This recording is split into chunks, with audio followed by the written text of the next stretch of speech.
Welcome to teaching पाठशाला। मैं हूं आपके एजुकेटर ज्योति। इस वीडियो में मैं आपके साथ कुछ पॉइंट ऑफ व्यू के बारे में बात करने वाली हूं regarding the upcoming CSI net.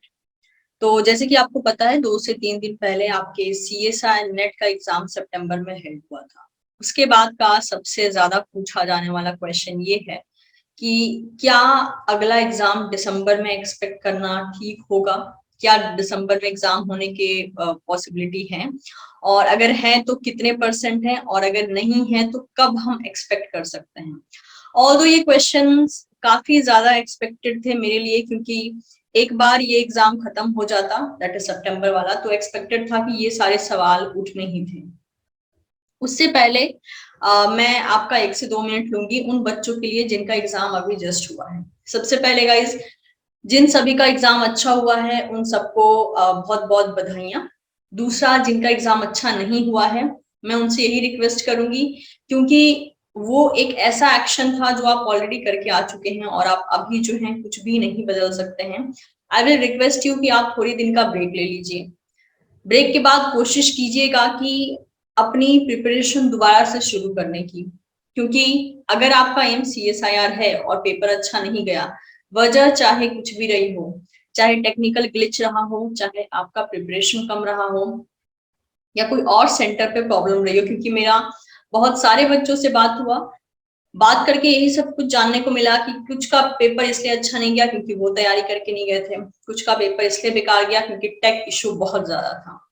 तो ओवरऑल हम जितने भी फैक्टर्स को इकट्ठा करें एग्जाम को इवैल्यूएट करने के लिए, द रियलिटी इज दैट कि अभी हम कुछ भी नहीं बदल सकते हैं, अपना पास्ट जाकर हम बदल नहीं सकते हैं। तो आई विल रिक्वेस्ट यू कि आपके पास जो भी टाइम बचा है, आप कुछ दिन का ब्रेक ले लीजिए, 1 हफ्ते 10 दिन, जिसमें आपको थोड़ा सा सुकून मिले, आप फिर से एक फ्रेश स्टार्ट कर पाओ। और अगर आपको लगता है कि हाँ दोबारा से ये इशू होगा या समथिंग लाइक दैट, तो हम उस पर बाद में बात करेंगे, क्या पॉसिबल स्टेप्स हो सकते हैं जो उस चीज के लिए उठाए जा सके। मैं इस बारे में कुछ सोचूंगी, कुछ सोच के आपके सामने अपने पॉइंट ऑफ व्यू जरूर रखूंगी कि क्या स्टेप लिए जा सकते हैं।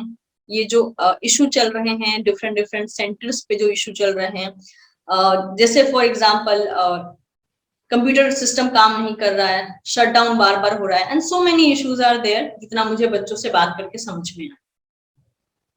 तो ये तो थी सारे मैसेजेस उन सभी बच्चों के लिए जो फिलहाल में सीएसआई एग्जाम को देकर आए। अब सबसे ज्यादा सवाल जो मुझसे पूछा जा रहा है कि मैम सितंबर का एग्जाम तो हो गया, जिसको नाम दिया गया था जून 2022, दिसंबर का एग्जाम क्या दिसंबर में होगा या फिर इसके होने के चांसेस कभी और हैं? तो देखिए, मैं अपना अभी जो आंसर मैं देने वाली हूँ, ये आंसर मेरे पॉइंट ऑफ व्यू से है, मुझे किसी ने बताया नहीं है, मैंने किसी से इसके लिए कांटेक्ट नहीं किया है, मुझे इसकी जानकारी किसी सोर्सेस से भी नहीं मिली है। जो भी मैं बात कह रही हूँ वो मैं अपने कैलकुलेशन, अपने पॉइंट ऑफ व्यू, अपने एक्सपीरियंस के बेसिस पे कह रही हूँ, और जो मैं कह रही हूँ उसका सोर्स कहीं अवेलेबल नहीं है। This is just my opinion और माई पॉइंट ऑफ व्यू, जितना मैं सीएसआईआर को जान पाई हूँ या समझ पाई हूँ। देखिए, क्योंकि अभी एग्जाम जस्ट खत्म हुआ है, अभी आप लेके चल लीजिए लगभग 1 से 1.5 मंथ, 1 to 1.5 मंथ मिनिमम, ये जो है चले जाएंगे इसी सितंबर का रिजल्ट, रिस्पॉन्स शीट, आंसर की, इन सबको निकालने में, फाइनल रिजल्ट डिक्लेयर करने में, कट ऑफ निकालने में, एंड सो मेनी थिंग्स। ठीक है, इन सब में आपके लगभग मिनिमम 1.5 से 2 महीने चले जाएंगे, यानी हम मान के चल सकते हैं इन 1.5 से 2 महीने के अंदर तो कुछ नहीं होने वाला। और अगर ऐसा ही होता है तो अक्टूबर निकल गया, नवंबर निकल गया।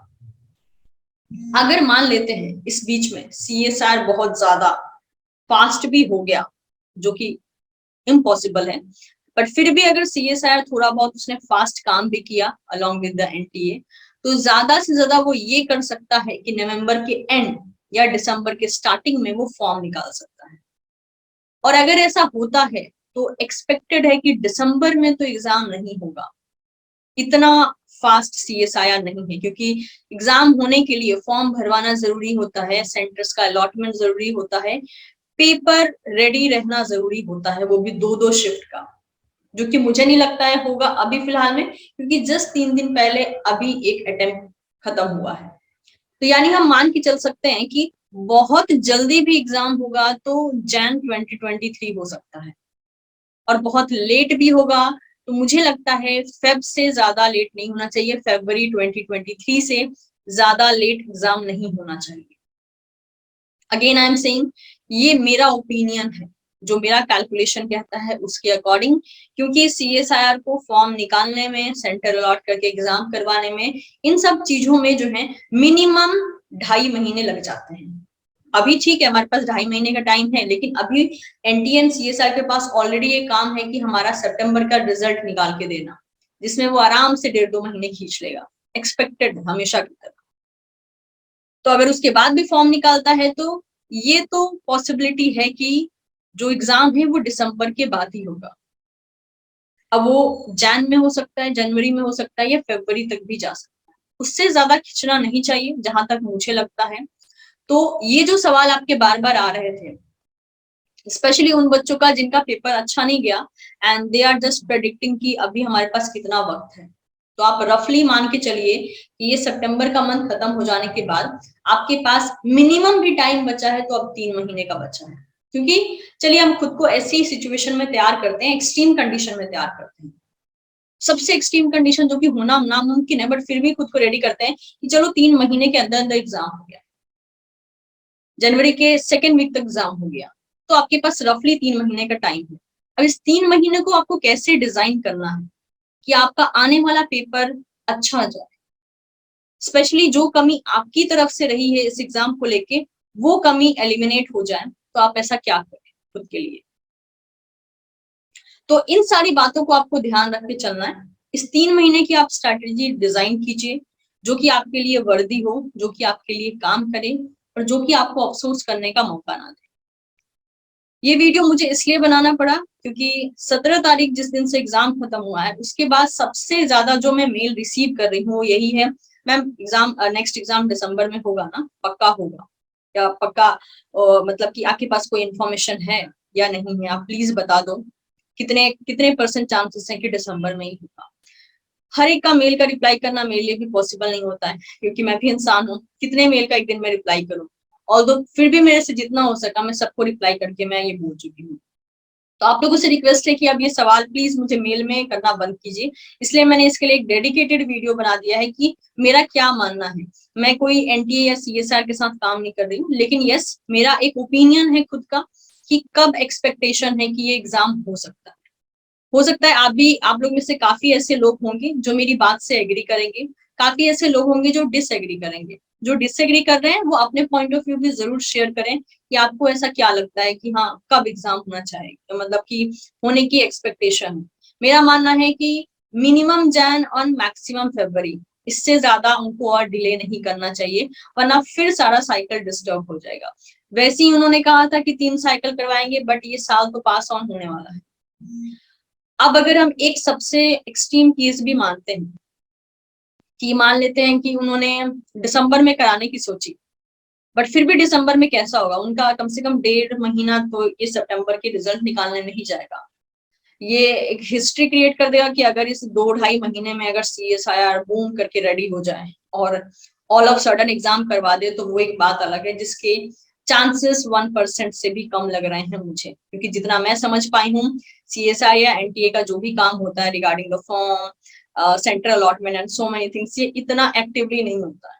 तो जहां तक मेरा मानना है वो दिसंबर के बाद ही नेक्स्ट एग्जाम करवाएंगे। लेकिन बीइंग अ सिंसियर स्टूडेंट, और मैं अपनी बात करूं बीइंग अ टीचर, मेरी कोशिश यही होगी कि मैं आपको दिसंबर तक आपके सिलेबस कंप्लीट कर दूं, स्पेशली वो बच्चे जो मुझसे रेगुलर बेसिस पे मेरे साथ मेरे कोर्सेस में जुड़े हुए हैं। और आपका ये ड्यूटी बनता है कि अगर आप सेल्फ स्टडी भी कर रहे हैं तो आप सिंसियरिटी के साथ सारे अपने सिलेबस को दिसंबर तक कंप्लीट कर लें, क्योंकि अगर आपका टारगेट दिसंबर 2022 था तो मैं मान के चलती हूँ कि आप ऑलरेडी 50% से भी ज्यादा अपना सिलेबस कवर कर चुके होंगे, और अगर नहीं कवर किया है आपने तो आप काफी स्लो चल रहे हैं। जैसे मैंने कहा 1% एक्सपेक्टेशन है कि दिसंबर में शायद हो जाए, जो कि नामुमकिन के बराबर है, फिर भी हम 1% लेके चल रहे हैं। लेकिन बाकी 99% के चांसेस हैं कि एग्जाम या तो जैन में होगा या तो फेब में होगा। अब देखते हैं ये जो हमारा एक्सपेक्टेशन है according to the previous experience वो कितना सही या कितना गलत होता है। तो ये थे मेरे कुछ point of view regarding the upcoming exam की मुझे क्या लगता है कि कब हो सकता है एग्जाम। ठीक है, अगेन आई एम सेइंग इसके मुझे कोई सोर्सेस नहीं मिले हैं, ये मेरा खुद का ओपिनियन है that I am sharing with all of you. आपके पास कोई आपके ओपिनियन हो आप मुझे कमेंट सेक्शन में जरूर शेयर कर सकते हैं। बहुत जल्दी आपसे मुलाकात होगी एक नए वीडियो एक नए कंसेप्ट के साथ। So thank you so much everyone and keep learning.